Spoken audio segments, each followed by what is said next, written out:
question is regarding my research work. So I considered to Javed sir. Sir, is cluster development scheme is applicable in B1D? What's your take on it? Yeah, it is allowed, but unfortunately nobody has moved forward for the cluster development because B1D lacks 2-3 things. In terms of infrastructure, it is not offering good things to the builders to come inside the B1D. Next thing is the title of the land. Normally, when title is not in the one name, so the builder has to run around so many people and talk to so many people. So what we are seeing, it is my study that we are facing problem in that also. Thirdly, the roads width and the area to be chosen for the cluster development is not yet defined. Whereas we can apply it to any redevelopment project with an area of 4,000 square meter. That too, we ask for the government for the reduction in the area also. So it is possible in B1D. Sir, sorry to interrupt, but as per my knowledge, in DCR 33(9), it's been written 4,000 is allowed for the suburbs of Mumbai, not for the outskirts.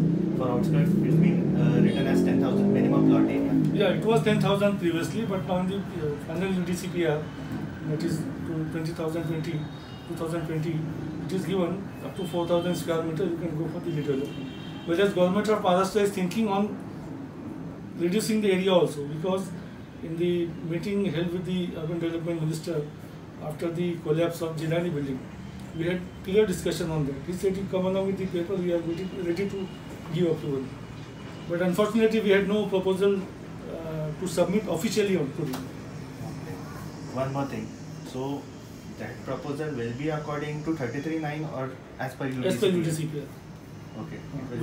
With the special permission of the government. Because the proposal will be submitted to the corporation, they will be forwarding it to the government for the highlights, for their opinion and sanction. Density, tenement density for the scheme. Yes, for normal development, and it is more than that. But for density, there is no clear guidelines on this. Okay. Whatever development is there, you have to accommodate loan first in that area. Then only you will get additional FSI. Obviously, density is going to increase. Now, next thing is slum TDR. In SRA proposal, we have slum TDR. Do we have any additional TDR for this scheme, for cluster development scheme? Now, cluster development itself accommodates so many things, you know. When you design a cluster, you have to create open spaces. You have to create parking spaces also. So, cluster development, if you go for cluster development, you get up to maximum 4 FSI. It includes everything. If you have TDR, no additional benefit? No additional benefit. Okay. Then, height limit. It is 40 plus you can go.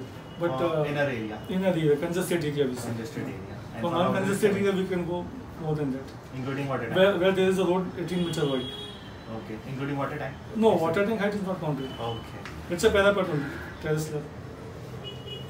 Then minimum area to be allotted for residential and commercial users? Commercial will be 0.5%, 0.5 FSI. And in terms of redevelopment, it will become 1. Sorry to interrupt, sir. I am talking about square feet. For single tenement, 10 Oh, sorry. So, in that case, it is 350 square feet for the residential. Residential 350 square feet. And for the commercial, it will start with 80 square feet. Commercial. That too, it is not compulsory you should provide like this. It can be more or less. Okay. And minimum RG to be provided? Like we used to do 15% reduction for calculation, and for physically we used to provide 25%. Now everything is changed. It will be considered as a plot, whole plot, but you have to provide the margin according to congested and amalgamated one plot, yeah. Okay. With different title holders, it will become one plot. Okay. Another issue I have, like in SRA, what we do a minimum reduction of 15%, but we physically provide 8%. As the scheme is very complicated. After leaving the rehab building, after leaving the sale building, it's very complicated to provide 15% physical RG. So we provide physical RG of 8%. So do we have the same thing applied in this scheme also? It's normally 10%, I think. It starts with 5%, then maximum up to 10% RG you have to provide. Okay. Undisturbed according RG. to the area. Undisturbed if it is more than 4,000 square meters, then go for 10%. Then too with CFC and other things. Okay. Undisturbed RG. Undisturbed. Okay. Then Any other scheme is applicable in Bhiwandi, excluding this? See, Bhiwandi is a textile town. And being a textile town, it requires a special planning for rehabilitation of textile industry also, because normally the development is horizontal. Like loom galas are constructed on the ground floor level. Maximum coverage they take. Whereas our DCR allows 1/3 of the area to be covered as floor area and other things. So, being a textile town, I request to the government, I expect, and as a association of engineers also demanded that it should be given some special provision for the looms accommodation. It is not so. It is not here. Based your answer, I have another question for you. Tell me. I'll be happy. What means structure being in such a dilapidated condition? See, if you see my other videos, nice furniture, everything color posh.